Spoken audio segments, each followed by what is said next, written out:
The idea that interested us most was to go back to the original Bob Kane notion. And we thought that that was the version that would give us sort of the most entree into the story that we wanted to tell. To go kind of dark and mysterioso meant that we could also say we're going back to the roots of the character.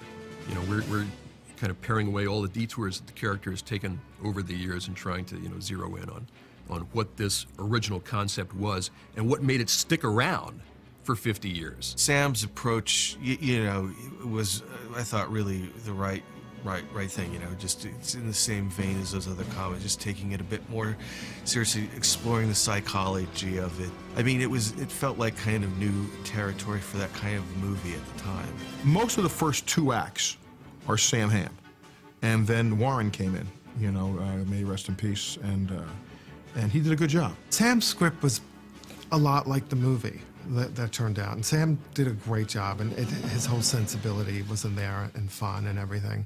But I think what Warren Scarron did was sort of lay it out in a psychological way.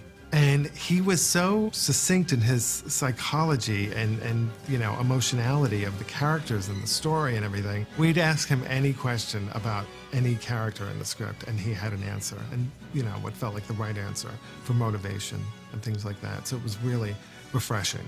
We had some huge structural challenges that we had to work out.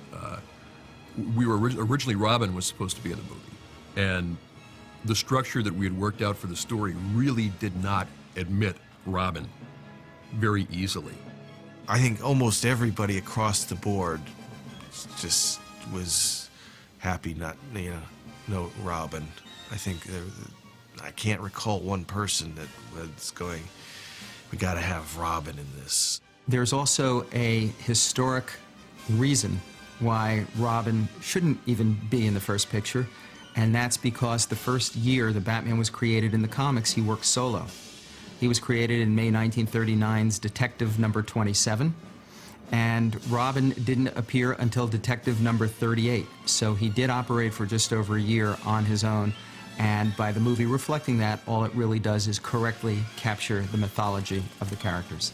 I think the process was a normal one, but somewhere along the line we just realized it had to be authentic. That's the word. We wanted it to be darker.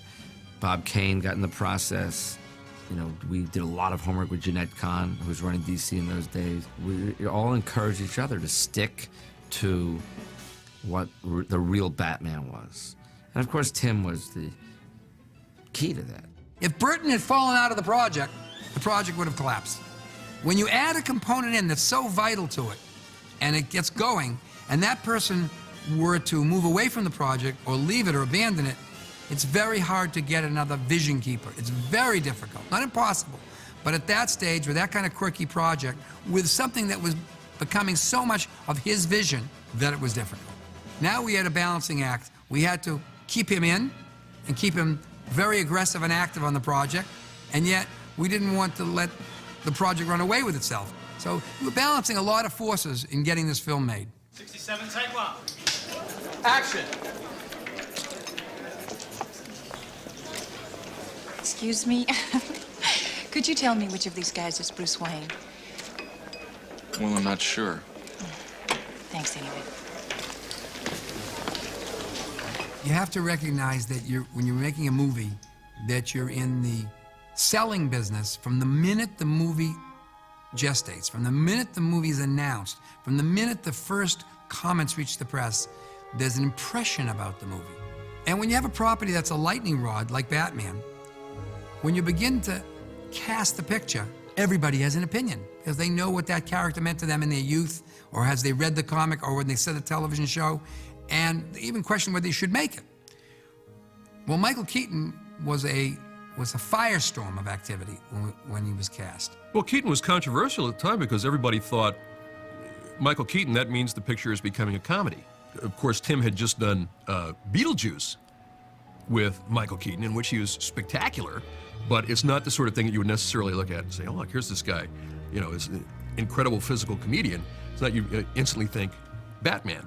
At first I thought it was a joke, and I laughed and said, yeah, Mr. Mom is Batman. That's very funny. When they explained that everybody was serious about this, My instantaneous response was like every fanboy. I was shocked. I said, oh my God, this can't become a campy Batman again. I remember that this was so newsworthy that the front page of the Wall Street Journal, of all places, had an article about what was wrong with us for choosing Michael Keaton to be Batman. You can't buy that kind of publicity.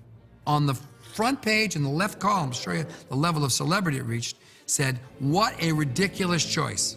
This is the silliest choice. This is ridiculous. That's not where the character lies. Now, this is a major financial paper, an institution, talking about a creative enterprise. So the good news is they're talking about the creative enterprise. The bad news is they're creating questions in the part of the management. Oh my God, what are these folks doing who are managing our asset and our money, us?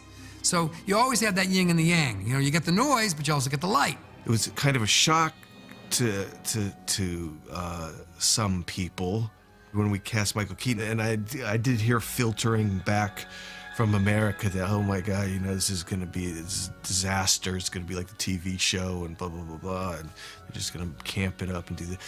But, you know, we knew that that wasn't the case. You know, I thought he was absolutely right for it. Tim saw something in Michael's eyes. They were very alive and interesting, and a lot of the time he was wearing a mask or a cowl, and he needed what came from his eyes. I had cast Michael before that in a picture called Clean and Sober, and I knew he was a fine actor, but the eyes got him the job.